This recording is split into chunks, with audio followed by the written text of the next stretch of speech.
Albert Speer was the man who gave Hitler's dreams concrete form, the architect who transformed ideology into stone and steel. Before we continue, this video isn't free. The price is a like, a comment, and a subscription. His rise from a quiet, apolitical designer to one of the most powerful figures in the Third Reich remains one of the most unsettling transformations of the 20th century. He didn't begin as a fanatic, a revolutionary, or even a skilled manipulator. He began as something far more ordinary, a gifted architect from a wealthy family who believed he was entering a world of culture, precision, and order. Instead, he walked into the heart of a disaster. Albert Speer was born on March 19, 1905, in Mannheim, a prosperous city in southwest Germany. His upbringing was comfortable, traditional, and steeped in expectations. The Speer family were architects for generations, respectable professionals who lived clean, structured lives. Albert grew up surrounded by blueprints, measuring tools, and discussions of facades and foundations. His father, Albert Friedrich Speer, was strict and distant, a man who believed success was measured in productivity and discipline. His mother, Louise, cultivated refinement, music, literature, polite society. They intended their son to become the next link in the family chain, refined, responsible, respectable. And for many years, Speer followed the script perfectly. He studied architecture at prestigious institutions, first Karlsruhe, then Munich, then Berlin, learning classical design under Heinrich Tessenow, a man who preached simplicity and restraint. Speer admired him deeply and tried to model himself after his quiet, rational demeanor.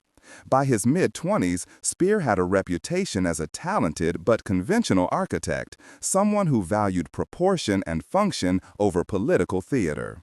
If history had taken a different turn, his name might have ended up attached to museums, civic halls, or private estates. But Germany was unraveling. The Weimar Republic was weak and bleeding from all sides. Street battles between communists and Nazis, mass unemployment, a middle class sinking into despair. And in 1931, a colleague cast Speer later invited Speer to attend a rally where Adolf Hitler would speak. Speer agreed, not out of political passion, but because he had nothing better to do that afternoon. He went as an observer, a spectator. He left as a convert. Speer later described the experience as overwhelming, almost hypnotic.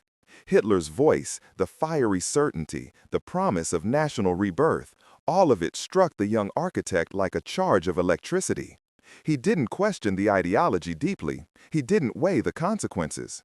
He simply felt, for the first time, a sense of direction. Within weeks, he applied for membership in the Nazi Party. His card, number 474481, arrived quietly, almost anonymously. No one celebrated, no one objected. But this small decision would alter the trajectory of his life and the fate of millions. Speer's talent, combined with his new political affiliation, opened doors faster than he could have imagined. His first jobs were small assignments for the party, the redesign of Joseph Goebbels' propaganda offices, planning work for early rallies. He impressed his superiors with his calm efficiency. He didn't ask ideological questions. He didn't argue. He delivered results. And in the rapidly expanding machinery of the Nazi movement, reliability was gold. When Hitler seized power in 1933, Speer found himself in the right place at the right time. Major architectural commissions suddenly appeared. Stages, parade grounds, public spaces designed not for beauty, but for spectacle. Speer understood instinctively what Hitler wanted. Not just buildings, not just engineering, but symbols. Structures that made people feel small, unified, controlled. A new kind of architecture, the architecture of power. In 1934, Speer's ascent accelerated at breathtaking speed. When Hitler's favorite architect, Paul Ludwig Troost, died unexpectedly, Speer was chosen to take over some of his most important projects, including the redesign of the Reichschancellery and the massive rally grounds at Nuremberg. Here, Speer created some of the most infamous images of the Nazi era. The Zeppelin-Field Stadium with its sweeping granite stands, and the Cathedral of Light, a forest of anti-aircraft searchlights that shot pillars of white light into the night sky. It was spectacle on the scale of mythology, and Hitler loved it. The dictator, a failed artist himself, saw in Speer the man who could give form to his fantasies. Their relationship grew quickly, professional admiration turning into a strange, almost intimate alliance. Speer was young, brilliant, and efficient. Hitler loved his discipline, his ambition, and his devotion to monumental style. Soon, Speer became more than just an architect. He became a confidant, a favored mind. By 1937, Hitler appointed him General Building Inspector for Berlin, granting him sweeping powers to redesign the capital into Germania, a world capital meant to dwarf every city on Earth. Grand avenues, colossal domes, endless colonnades. The vision was imperial, apocalyptic, and deeply symbolic. Speer executed it with chilling enthusiasm. But beneath the glittering marble, something darker grew. To clear the space for these new monuments, entire neighborhoods were seized. Jewish families were evicted from their homes, pushed into overcrowded districts, and later deported to their deaths. Speer claimed afterward that he hadn't understood the scale of the tragedy, but documents and testimonies tell another story. He signed the orders, approved the removals, and watched the city reshape under his command. By 1939, Albert Speer wasn't just building Hitler's world, he was helping build his empire. When the Second World War erupted in 1939, Albert Speer was already deeply embedded in the inner workings of the Nazi state, an architect whose influence reached far beyond drafting tables and construction sites. He had become a trusted figure in Hitler's immediate circle, a man whose quiet confidence and unwavering efficiency made him indispensable. Yet the role he was about to assume would transform him from the builder of a regime's monuments into the engineer of its war machine. In early 1942, fate intervened with cruel precision. Fritz Todt, the powerful Minister of Armaments and the man responsible for Germany's vast construction and military production networks, died suddenly in a mysterious plane crash, shortly after visiting Hitler's headquarters.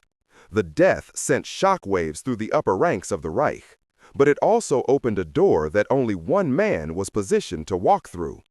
Within hours, Hitler called Speer into his study and made a startling announcement. He was appointing the 36-year-old architect as Todt's successor. The decision stunned the Nazi elite. Speer was neither a military strategist nor an engineer specialized in weaponry. Yet, Hitler trusted him more than men with decades of experience. He believed that Speer's organizational talent, loyalty, and ability to cut through bureaucratic chaos would restore Germany's failing war effort. And Speer, ever confident in his own competence, accepted without hesitation. When he took over the ministry, he found a system drowning in inefficiency. Rival departments competed for the same materials. Military branches issued contradictory demands. Production lines stalled for lack of coordination. Everything from ammunition to aircraft components was buried under layers of paperwork, petty rivalries, and outdated methods. Germany was fighting a war of industrial giants with a machine built on medieval bureaucracy. Speer's response was swift and decisive. He consolidated overlapping agencies, stripped power from rival officials, and established a centralized command over nearly every sector of armaments production. He demanded accountability, enforced strict schedules, and forced cooperation between factories, military branches, and transportation networks. His reforms were drastic and often brutal, but undeniably effective. Within months, production surged.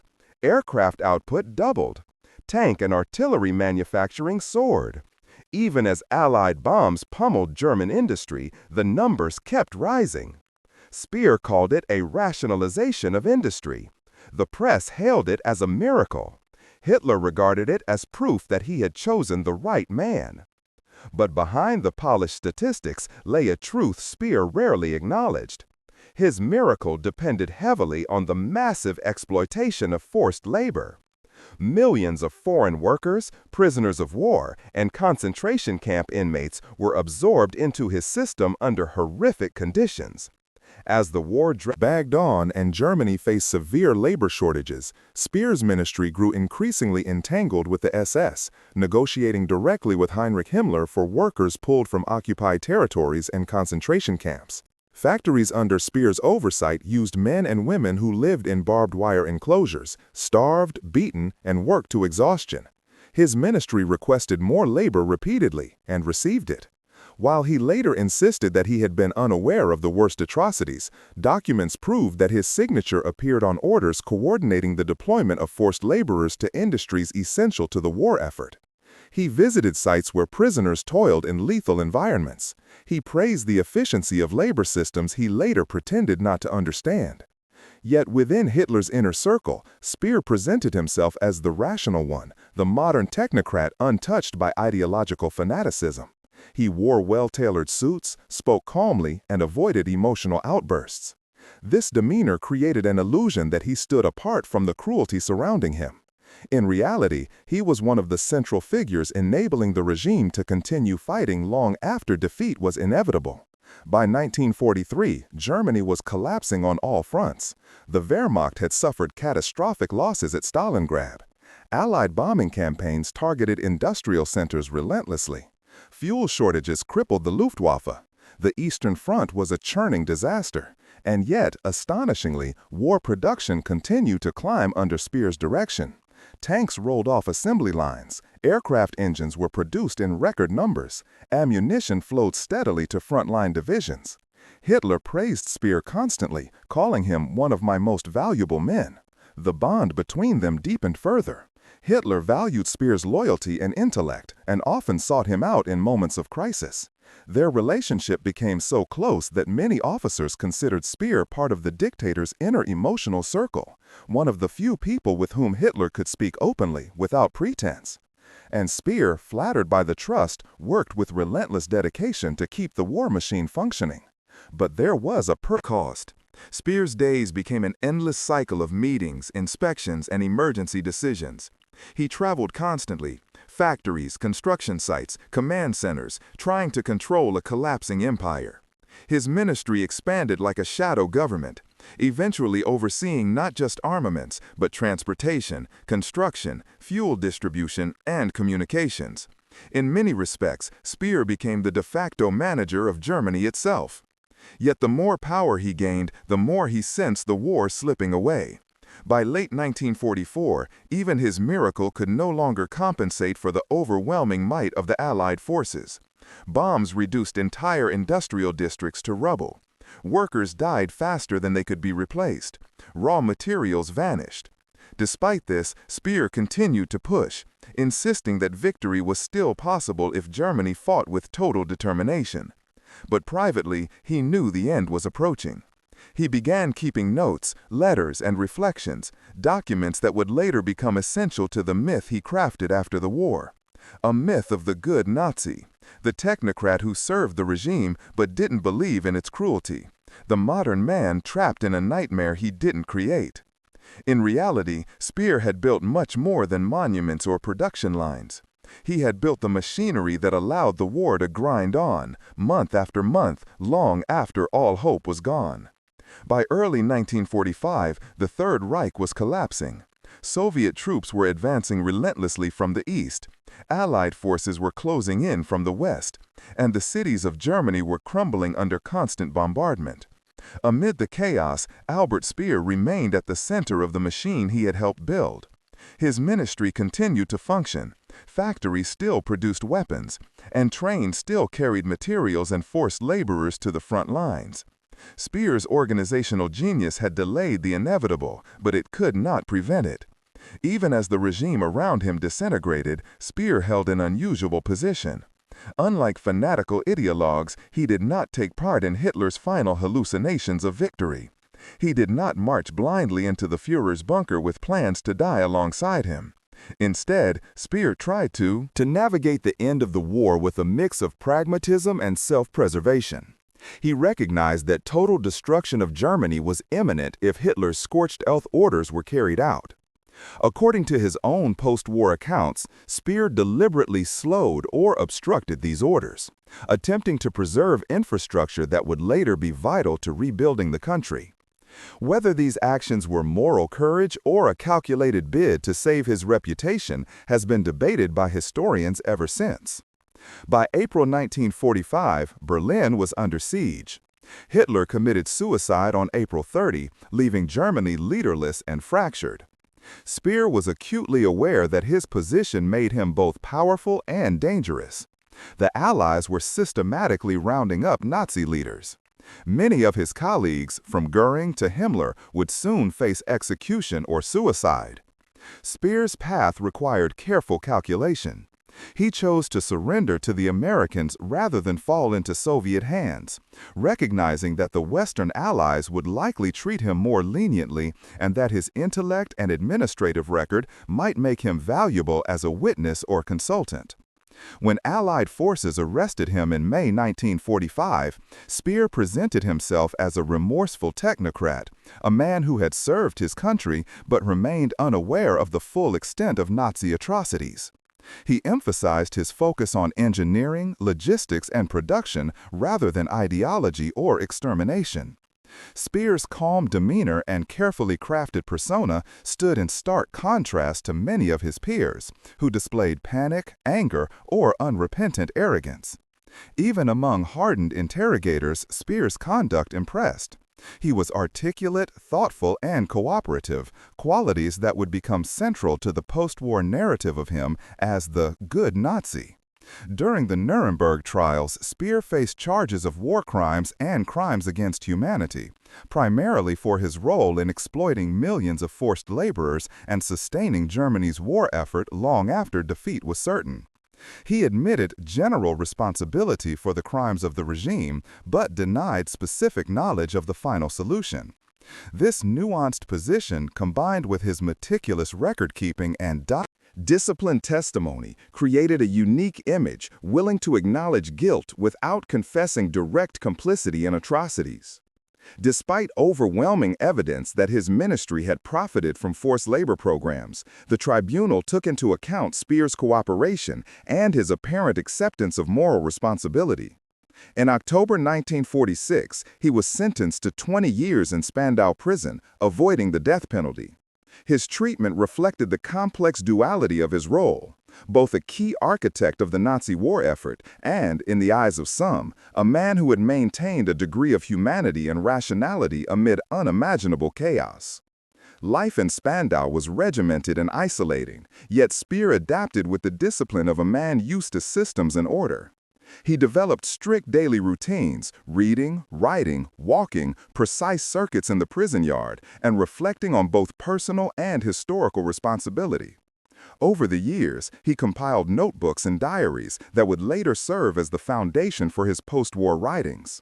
These texts portrayed a man seeking understanding, grappling with guilt, and attempting to explain his actions in a way that made sense to himself and to the world. Released in October 1966, after serving exactly 20 years, Speer re-entered a Germany transformed by defeat, reconstruction, and the Cold War. He re-established himself in public life, granting interviews, delivering lectures, and cultivating a public image of intellectual reflection and moral consideration. His memoirs, particularly Inside the Third Reich, published in 1970, presented an intimate but selective view of life within Hitler's inner circle. He emphasized his administrative genius, his technical achievements, and his supposed moral blindness to the regime's crimes, a carefully constructed narrative that resonated with post-war audiences eager to understand the Nazi era without confronting its full horror. Historians would later challenge Speer's self-portrayal, revealing archival evidence of his presence at key meetings discussing the exploitation of Jewish labor and the logistics of forced labor deployment. He had corresponded with SS officials overseeing deportations and had actively facilitated the use of millions of prisoners in armament production.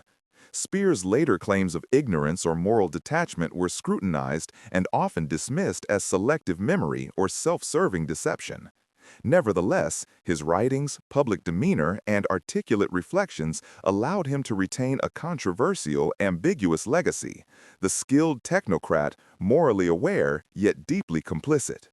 By the 1970s, Speer had become a symbol of both the power and the moral ambiguity of technocratic genius. His life demonstrated how intellect, ambition, and efficiency, when divorced from ethical responsibility, could sustain a criminal regime. He remained a public figure until his death in London on September 1, 1981, where he was meeting a journalist to discuss yet another book. His ashes were quietly interred in Heidelberg, closing the chapter on a life that had touched the highest peaks of power and the deepest shadows of moral compromise. Albert Speer's story serves as a cautionary tale. Brilliance and organization can be terrifying when subordinated to ideology, and even those who claim distance from evil may find themselves entangled in its machinery. He was a man who built the Third Reich's monuments, managed its war economy, and survived its collapse, not as a hero, not fully as a villain, but as a complex, morally ambiguous figure whose legacy continues to provoke debate. The final chapter of Albert Speer's life is as much about perception as it is about reality. Released from Spandau prison in 1966, he returned to a Germany that was unrecognizable from the one he had left. Cities were rebuilt from ruins. Society had grappled with the horrors of the Holocaust, and the Cold War had replaced World War II as the defining global struggle. For many, Speer represented a living connection to the Third Reich, a figure whose first-hand knowledge of Hitler's inner circle was unmatched. Speer quickly embraced public life. He gave interviews to journalists, wrote books, and spoke at lectures across Europe. His calm demeanor, articulate explanations, and polished rhetoric captivated audiences. In his memoirs, particularly Inside the Third Reich, Speer painted himself as a man caught in a whirlwind of history, a talented administrator whose ambition had propelled him into the heart of a dictatorship, yet who had maintained a certain moral distance. He admitted a general responsibility for Nazi crimes, but insisted that he had remained unaware of the full scale of atrocities, especially the Holocaust. This carefully cultivated image earned him both fame and criticism. In the post-war years, readers were fascinated by the idea of a good Nazi, someone capable of reflection and remorse amidst the machinery of mass murder. His memoirs became international bestsellers, translating into multiple languages and cementing his reputation as the most introspective member of Hitler's circle. Speer's ability to present himself as a man of conscience made him unique among the surviving leaders of the Third Reich. Yet historians began to question the veracity of his self-portrayal. Newly released documents and witness accounts contradicted his claims of ignorance. Speer had attended meetings where the logistics of forced labor were discussed. He had approved the deployment of millions of prisoners in armament production, directly benefiting from the suffering of countless individuals. At the Posen Conference in 1943, he was present when Heinrich Himmler explicitly spoke about the final solution. While he never personally signed extermination orders, the machinery he oversaw was intimately connected to it.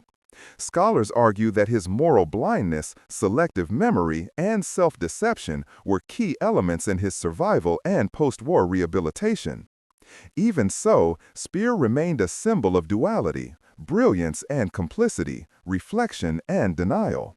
He embodied a profound moral paradox, the technocrat who could organize a nation's resources with unmatched efficiency, yet fail to see the human cost of his own work. In interviews late in life, he spoke often of guilt, regret, and the heavy burden of responsibility. But critics pointed out that his reflections were selective, often absolving him of direct culpability while emphasizing his administrative genius. In the public eye, Speer had become more than a historical figure. He was a moral puzzle, a cautionary tale, and a living testament to the complexities of human ambition. Many readers and historians debated whether he was sincere or manipulative, whether his repentance was genuine or simply a strategic performance to secure his legacy. The fascination with Speer was not just about his proximity to Hitler, but about what his story revealed about the human capacity for compartmentalization, denial, and self-preservation in times of extraordinary evil. Albert Speer died on September 1, 1981, in London, where he was meeting a journalist to discuss yet another book. He was 76 years old. His death passed quietly, without ceremony or fanfare, yet it marked the end of an era. The man who had built Hitler's monuments, managed the Nazi war economy, and survived the collapse of the Third Reich left behind a legacy as controversial as it was instructive. His ashes were interred in Heidelberg, returning him to the city of his youth, a place untouched by the grandeur and horror he had orchestrated elsewhere. Today, Speer's story serves as both history and warning. It reminds us that intelligence, talent, and ambition can become instruments of oppression when divorced from conscience. It demonstrates how carefully constructed narratives can shape public perception, even in the face of overwhelming evidence to the contrary.